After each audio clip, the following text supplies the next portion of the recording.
Salut à tous, c'est Hugo de la chaîne NSS, et si c'est la première fois ou si vous ne l'avez pas modifié depuis que vous utilisez Premiere Pro, vous devez avoir normalement cette interface-là. Ça, c'est l'interface par défaut, c'est l'interface dite de montage, mais bien évidemment, il existe plein d'interfaces différentes, plein d'espaces de travail, et surtout, le sujet du tuto d'aujourd'hui, c'est comment vous créez votre propre espace de travail.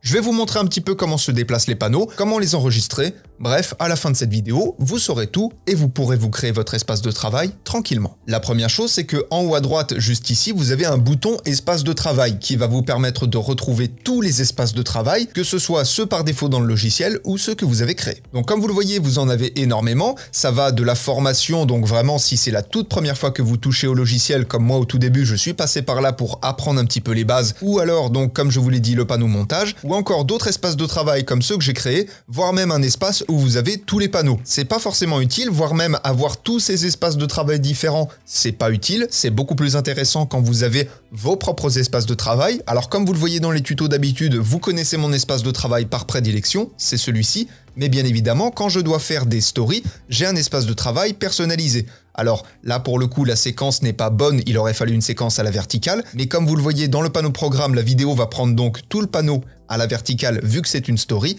et du coup, j'ai dû adapter en conséquence les options d'effets, les objets graphiques essentiels, la timeline, etc. etc. Bon, ça c'était pour une petite présentation rapide, mais ne vous inquiétez pas, on va en reparler juste après parce qu'il y a des options qui sont intéressantes à étudier. Bien, partons du principe que vous avez cette base d'espace de travail. La première chose à savoir, c'est que la plupart des panneaux ne vont pas forcément vous servir. Je prends par exemple le panneau info, alors pour ma part, ça ne m'a jamais servi. Je n'ai jamais eu l'utilité d'avoir des informations supplémentaires sur les rushs que je suis en train d'utiliser. Les rushs, je les connais, j'en ai pas besoin. Donc la première chose que vous allez pouvoir faire, c'est que en cliquant sur les trois petits traits juste ici, vous allez pouvoir fermer le panneau.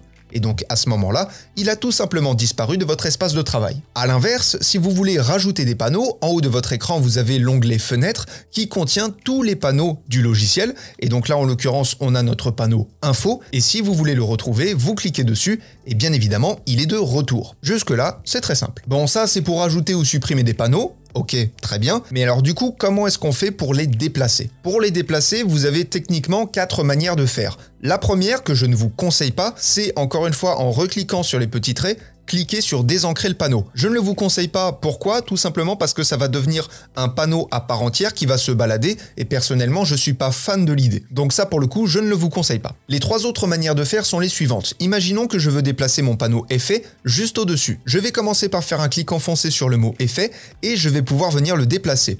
Et quand je vais le déplacer, comme vous le voyez, vous avez plusieurs options qui vont s'offrir à vous. Tout d'abord, vous avez les côtés du panneau. Alors selon là où vous allez relâcher votre panneau, il va se mettre d'un côté particulier, mais surtout il va se créer sa propre place. Je vais par exemple le mettre à droite. Là, il a généré un espace supplémentaire pour le panneau et donc a réduit l'espace des autres panneaux. Ça, c'est la première manière de faire. L'autre manière de faire, ça va être de le mettre ou au centre ou dans la barre qui est juste ici.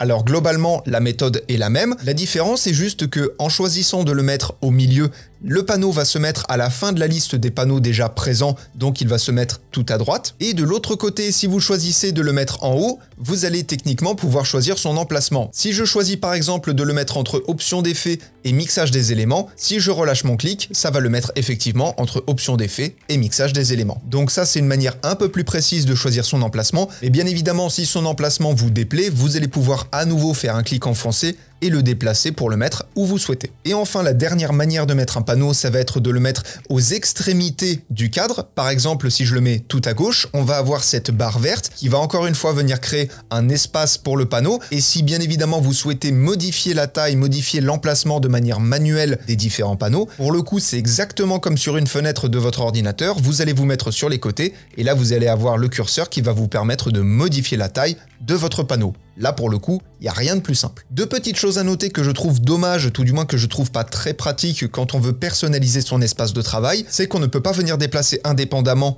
le panneau des outils et le panneau audiomètre. Comme vous le voyez, on n'a pas le nom avec les petits traits, on n'a pas la possibilité de pouvoir le déplacer, le désancrer ou le supprimer. Donc personnellement, je trouve que c'est dommage et c'est pas très pratique. Et après, bon, c'est que de l'ordre du détail. J'ai créé un espace de travail fictif pour l'exemple, mais maintenant du coup, comment est-ce qu'on enregistre un espace de travail ?